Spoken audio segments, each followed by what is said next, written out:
Roman Reigns sent a message to Solo Sikoa. Solo Sikoa sent one back, and it was considerably less polite. Welcome back to Wrestling Stands, the channel that covers every olive branch, every rejection, and every moment where professional wrestling family drama makes your actual family Christmas dinner look like a peaceful meditation retreat. I'm your host, and today we are breaking down the most explosive SmackDown rumor doing the rounds right now because the whispers coming out of Friday Night SmackDown suggest that Roman Reigns has made a move that nobody saw coming. The Tribal Chief, days before Clash in Italy, with Jacob Fatu and Tribal Combat and the World Heavyweight Championship all occupying the foreground of the story, has reportedly reached out to Solo Sikoa, the man who tried to steal his throne, the man who claimed the Ulafala, the man who built his own bloodline in Roman's absence and ran SmackDown as his personal fiefdom for months. Roman wants him back. Solo told him exactly where that offer can go, and the fallout from this exchange may reshape the entire landscape of WWE heading into the summer. Let's get into every layer of it. Quick favor before we dive in: if you enjoy this kind of content, please smash that like button and hit subscribe. Over 98% of viewers watch without subscribing. It's totally free for you, but it means the world to us and helps the channel grow. Already subscribed? You're absolutely brilliant, thank you. Alright, let's get into the video. Let's start with the mechanism of this story, because how Roman delivered his message to Solo is just as revealing as the message itself. Roman Reigns did not go to Solo Sikoa personally. He did not pick up a phone, did not send Paul Heyman, did not request a sit-down through the usual backstage diplomatic channels. He sent Jacob Fatu, the Samoan werewolf, his current enforcer, his current instrument of choice, the man he has been deploying throughout this build to Clash in Italy as his representative in situations where Roman himself has chosen not to appear. And that choice of messenger, Jacob Fatu specifically, is so loaded with subtext that it almost functions as a secondary message sitting underneath the primary one. Because from Solo Sikoa's perspective, Jacob Fatu carrying Roman's words is not a neutral delivery. It is a statement of hierarchy. It is Roman saying, "This is where Jacob Fatu sits in my world right now. He carries my messages. He executes my orders. He is, in the current configuration of the bloodline, what you once were." The comparison is implicit but unmistakable. Solo was Roman's enforcer. Now Fatu is. And Solo is being contacted through the man who replaced him. Whether that was deliberate on Roman's part, and with Roman Reigns, you must always assume that everything is deliberate. It was the kind of choice that tells you the olive branch being extended with one hand carries a very specific edge on the other. The message itself, by all accounts, was concise and direct in the way that Roman's communications always are when he has decided that a situation requires resolution rather than escalation. He is ready to move past their previous issues. Solo's attempt to seize the tribal chief position, the claim to the Ulafala, the months of faction warfare that followed Roman's absence from the flagship brand, Roman is prepared to set all of it aside, to treat it as a chapter that has been closed rather than a wound that continues to demand acknowledgement. He wants Solo back on his team. Now, the wrestling world's instinct when it hears a Roman Reigns offer of reconciliation is healthy skepticism because Roman Reigns' history of olive branches is complicated at best. He has extended forgiveness before. He has welcomed people back into the fold, and the terms of those returns have rarely, if ever, been as straightforwardly generous as the initial framing suggested. Solo Sikoa, who lived inside the bloodline long enough to understand every mechanism and every trap it contains, was never going to receive this message at face value, and to absolutely nobody's surprise, he didn't. Solo's refusal was, by multiple accounts, emphatic, colorful, and delivered with the particular, sharp contempt of a man who has been insulted by the method as much as the content. He called Jacob Fatu Roman's lapdog, which is, diplomatically speaking, a significant statement because it is the specific accusation that cuts deepest at the figure of Jacob Fatu as he has been positioning himself throughout this build. Fatu has been working very hard to establish himself as a force in his own right, an independent power within the bloodline orbit rather than simply another instrument of Roman's will. Solo, in one word, dismissed that entire positioning. Lapdog, not enforcer, not ally, not partner. A lapdog, an animal that fetches and carries and does what it's told. Whether that characterization is fair to Fatu is almost beside the point. The word was chosen to sting, to land on both Fatu and Roman simultaneously, telling Fatu what Solo thinks of his current arrangement and telling Roman what Solo thinks of the comparison being drawn between current Fatu and former Solo. The message within the message: I was never your lapdog, and I am certainly not coming back to be one now. And then Solo delivered the counter-proposal that is currently driving more conversation than almost anything else in the WWE rumor landscape. If Roman Reigns genuinely wants Solo Sikoa back in the Bloodline, Roman Reigns can come and get him personally. No intermediaries, no messengers, no Jacob Fatu carrying words down a corridor on someone else's behalf. The tribal chief himself, face to face, on SmackDown, where Solo has been living like a king, Solo's words, not mine, and where the terms of any reunion would be negotiated between the two principals rather than announced through a third party. Come and get me yourself.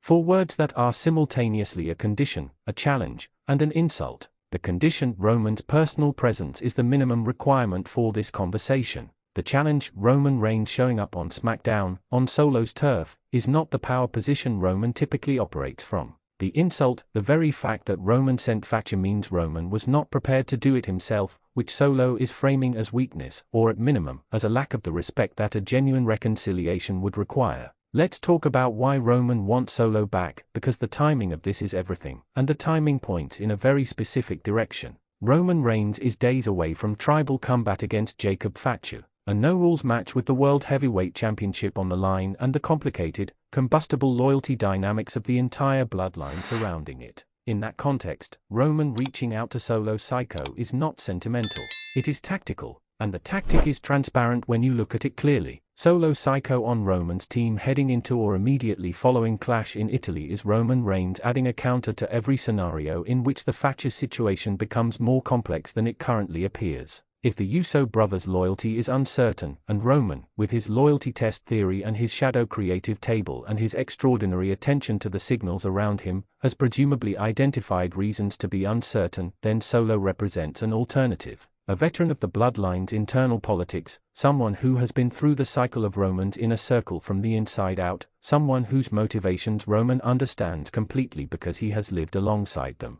The cynical reading of Roman's offer to Solo is, Roman does not want Solo back because he misses him or because the personal history between them has been processed and forgiven. Roman wants Solo back because Roman has assessed the board heading into Clash in Italy and decided that having Solo on his side is strategically preferable to having Solo as an unpredictable, independent variable operating on the blue brand. Solo as an ally can be managed. Solo as a free agent cannot. And Roman Reigns does not leave free agents unmanaged when the stakes are this high. Solo Sikoa, naturally, knows all of this. He has sat close enough to Roman Reigns for long enough to understand exactly how the tribal chief evaluates relationships, through the lens of utility rather than sentiment. Which is precisely why he told Roman to come in person. Because Solo knows that Roman coming to SmackDown, coming to Solo's turf, doing the work of the reconciliation personally rather than delegating it, that is Roman acknowledging Solo's value in a way that cannot be parsed as purely operational. It forces Roman into a position of vulnerability that Roman almost never voluntarily occupies.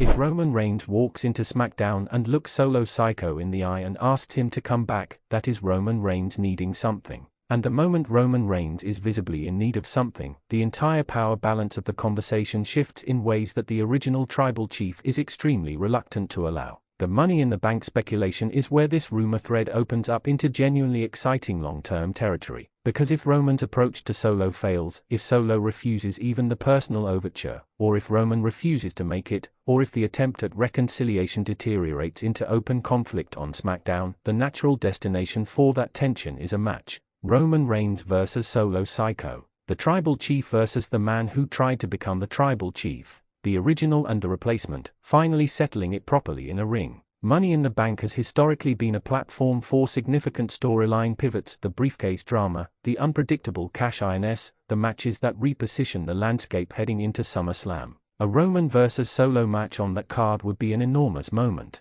It would close a chapter that has been deliberately left open since Solo's faction began fracturing. And it would do so in a way that either confirms Roman's supremacy or, and this is the possibility that makes it genuinely compelling, establishes Solo Sikoa as something he has never quite been in WWE yet. Definitively his own man, not in Roman's shadow, not in his own version of Roman's faction. His own man, standing on his own record. That version of Solo Sikoa, freed from the bloodline mythology entirely by definitively beating its originator, is a fascinating prospect. And Roman Reigns, having just navigated the Jacob Thatcher war and the Uso loyalty complexities and the Cody Rhodes program gestating in the background, finding himself in a Solo Sikoa match at Money in the Bank. That is a summer of television that has been constructed with remarkable ambition. Now, the Uso dimension, because nestled within this rumor cycle is a development that deserves considerably more attention than it has been getting in the rush to discuss the Roman Solo dynamic. Uso has advanced to the Final Four of the King of the Ring tournament, which is, by itself, a significant statement about where G sits in WWE's current hierarchy. You do not reach the Final Four of a major tournament unless the company has decided that your name belongs at that level of competition.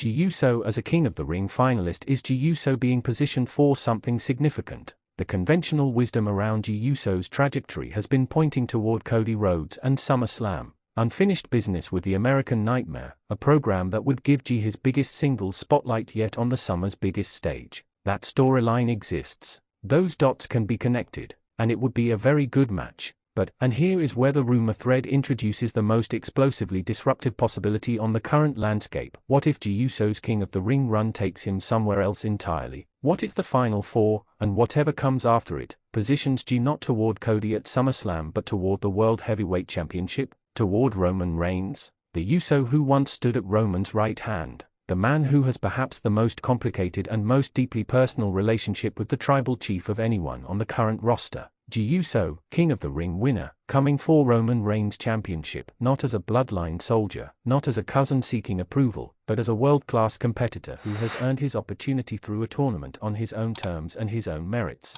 That is one of the most compelling championship program possibilities in WWE right now. And it would fundamentally disrupt Roman's plans in ways that even the Cody Rhodes warning corridor and the Solo Sikoa diplomatic crisis combined could not quite match. Because you can prepare for external threats. You can warn Cody, you can manage Solo, you can navigate Thatcher. But Uso coming for the championship is the inside job. The family member who does not need to be outmaneuvered because he is already inside every defense Roman has constructed. Roman congratulated G on SmackDown on the 12th of June. Roman may have been congratulating his next challenger without knowing it. Here is where all of it lands. Roman Reigns sent Jacob Thatcher to offer Solo Sikoa a return to the Bloodline and was told, politely is not the right word, that the terms were unacceptable and the messenger was inadequate. Solo has issued a counter-condition that requires Roman to come personally, on SmackDown, on Solo's turf, with his own voice. That meeting, if it happens, sets up either a genuine and deeply suspect reconciliation or a Money in the Bank collision that has been building since the moment Solo first sat in Roman's chair. Uso is in the Final Four of King of the Ring, with a trajectory that may or may not be pointed at Cody Rhodes and may or may not be pointed somewhere considerably more seismic. Cody Rhodes is in a backstage corridor carrying 3 words that promise he is next.